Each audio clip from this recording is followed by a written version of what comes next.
Hey guys, Doug May here with That Audio Guy. In this video we're going to take a look at the main page. So the main page can kind of be thought of as a dashboard in Omnisphere. It's a really convenient place to make quick changes to both of the layers or the patch. There's also features on the main page that you won't find anywhere else. I've got a patch loaded in here so I can show you some of the features.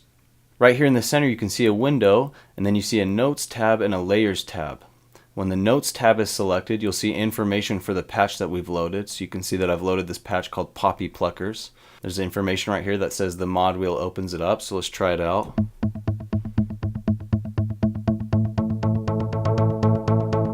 Pretty cool.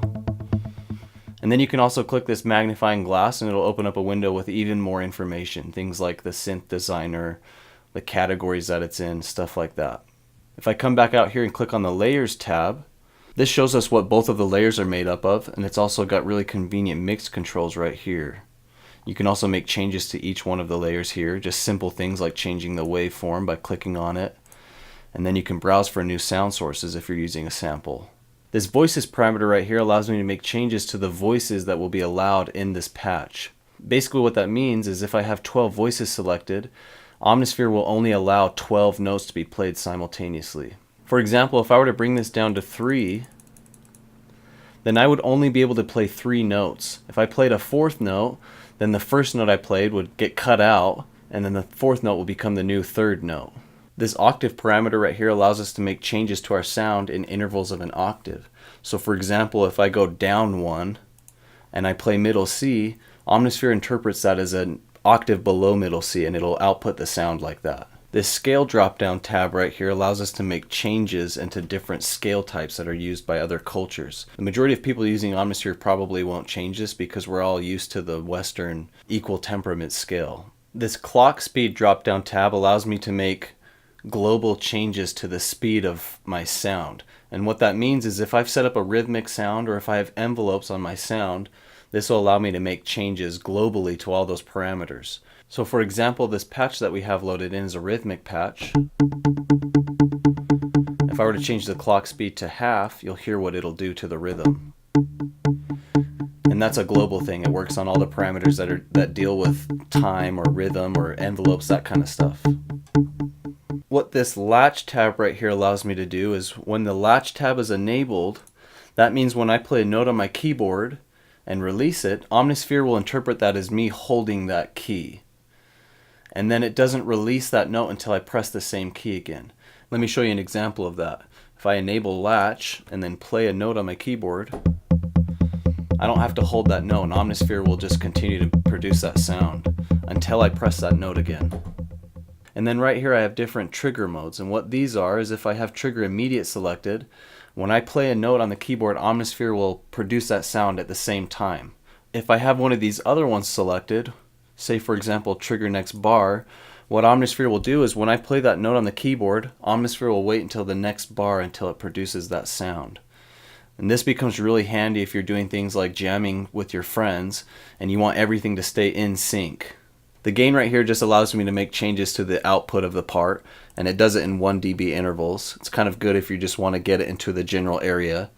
And then you can use this part level slider for more fine adjustments to the output. And then you've got your inputs right here and your outputs right here. These become useful if you've got multiple keyboards or something like that and you want to route them all to Omnisphere. Another important thing I should say is the default input for each one of these parts changes as you change the part. So for example, if I'm in part 2, the input is going to be in channel 2. The reason why I say that's important is because if you want to control every one of these parts from one keyboard, when you set up the part, you'll have to make sure that these channel inputs are all on channel 1 or whatever your keyboard is routed to. And then you've also got a mute for the entire patch right here and a solo for the entire patch.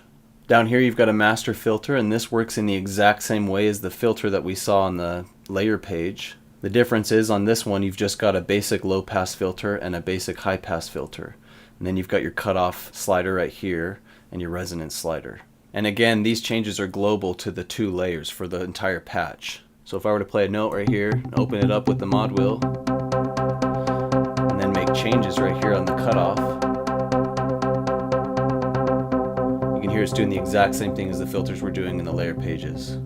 Over here you can make changes to the velocity curve. So what the velocity curve is it represents the relationship between velocity, or how hard you're hitting the keys on your keyboard, and the volume output. For example, if I were to use this velocity, this flat velocity curve right here, what that means is no matter how hard I'm hitting my keyboard, it's going to come out at the exact same volume. If I'm using this linear one right here, that means the relationship between the volume and the velocity is linear. As I play softer keys, the volume will be soft, and the volume will increase as I increase with the velocity.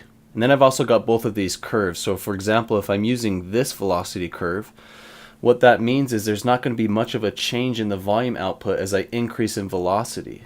And then if I'm using this curve, that means there's going to be a lot of volume change with not very much change in velocity.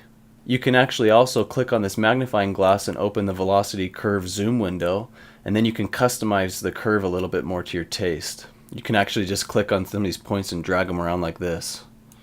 The sliders also make adjustments in this way. And then you've got parameters here for the individual layers. And these ones determine how much the velocity is going to affect the amp envelope here or the filter envelope here. Right here you've got a tab to enable solo mode. And what that basically does is it's almost like changing this voices down to 1. It means you can only play one note at a time. If you play a new note, it's going to cut off the previous note. You can't play chords. What this L right here means is it stands for legato mode. For example, if you had a really slow attack on your envelope and you put it in solo mode, you don't want that envelope to restart every single time you're playing a note. So as long as your notes are connected when you're playing, it's not going to restart that envelope, and then when you break that connection, it'll restart the envelope then. This glide tab right here, what that does is when you enable that, it's going to glide the pitch to the next note that you're playing. Let me open up a different patch to show you what I mean. So now that I'm in a new patch, I'll enable glide mode and then maybe turn the time up. And what happens is when I play a new note, it'll glide from the previous note's pitch to the new note's pitch. So if I play C and then play C an octave higher, you can hear how it moved up to the new pitch. You can enable or disable this for each layer, and then you make adjustments to the time in between the different pitches with this slider right here. These two bend parameters right here are specific to the pitch wheel on your MIDI controller. This allows you to set the range of bending. What this means is when I move the pitch wheel all the way down, it's going to move down 2 intervals. These two icons right here for the sustain pedal and expression pedals allow me to toggle those pedals on and off. The reason why this is useful is because in some cases you'll want to toggle them off, and then you can use those pedals as modulation sources. What these two numbers here represent are different modes for the sustain pedal.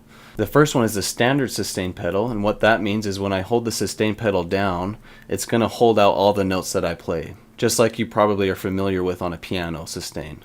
When I have mode 2 selected, what that means is the sustain pedal will behave in the same way, except for when I play new notes, it will cut off the previous notes.